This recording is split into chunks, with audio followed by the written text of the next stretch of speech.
Welcome to Carly Tackles Why She Bought the Bosch CM10GD Miter Saw. So the first thing I was looking for was a 10-inch blade. My uncle, who is a contractor, told me that sometimes a 12-inch blade can cause a saw to wobble. You may not have as accurate cuts with a larger area.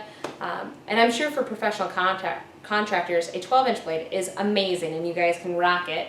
But for me, who's just starting out, I don't have that skill level or the years of experience that you guys do to handle that type of saw. I want to take every advantage I can have to have an accurate, beautiful project. So that is one of the things I was looking for, was a 10-inch blade. The other thing I was looking for was a sliding saw, a saw that actually comes out to be able to cut those wider boards. This saw in particular does this very different than most saws. Most saws have two poles and they slide on a specific bar, so it's just in and out. This one does something very different. So this saw, up, down, and sliding. This thing may weigh 60 plus pounds, but when you're making this cut, I could probably do it with 2 fingers if I trusted not losing 2 other fingers. The other thing that I wanted in a saw was the ability to make those miter cuts.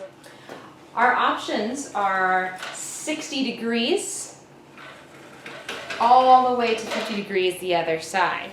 So you can make those angle cuts, those miter cuts, trim boards, crown moldings very easily with the saw. Most of the saws at least go to 50, maybe 45 at the lowest. So you're going to get this feature in most of the miter saws on the market. One of the things you may or may not see is what they call the bevel. So this turns your cuts this way. The bevel turns your blade this way. I wanted to take a minute and show you the bevel gauge on this saw. Now some saws are what they call single bevel. They only go one way. And that was the case on my old saw.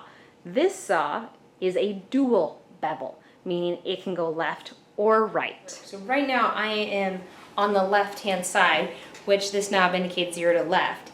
If I want to go to the right, I need to push the saw up. And notice I can't push it anymore because I only have 0 to 45 left.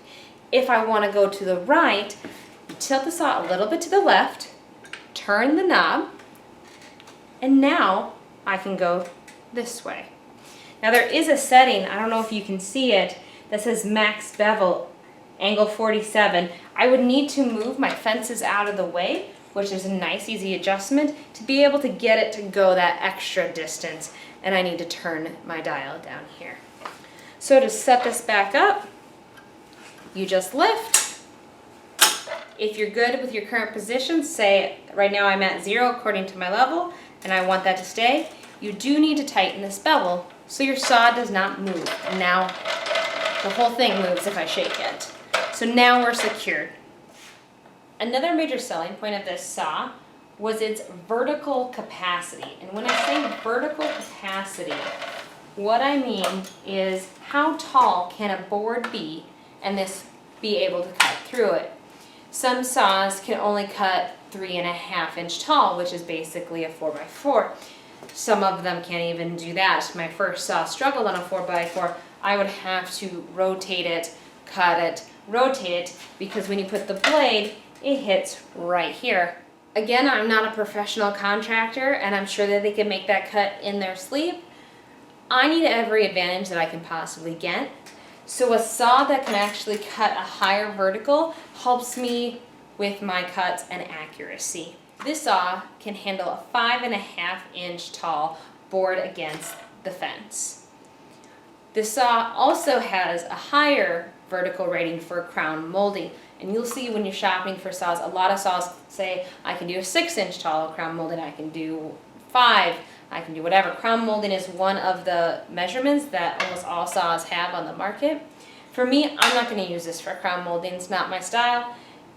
But I am going to cut 4x4s, even 6x6s when I make a pergola. So having the vertical capacity to cut, and you'll notice on this saw, it's an out and in. It's really how far to this middle point can this saw be in order to make your cut. So this saw actually had one of the highest vertical ratings in my price range. One thing I did forget to mention is that this saw comes standard with a 60 tooth saw blade. 60 tooth is more for the finer edges, so you'll notice it's not as rough, less nicks, and I recommend those if you're doing small furniture projects or something that you need a little bit finer detail. And so this probably comes standard with a 60 tooth.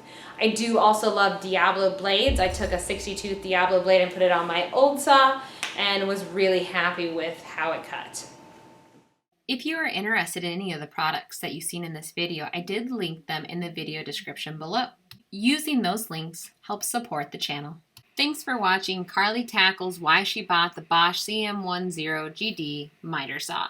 If you like this video, please give it a thumbs up. If you'd like to see more videos like this, please subscribe to my channel, Carly Tackles DIY, Tools and Gadgets, Tips and Tricks. Thanks for watching.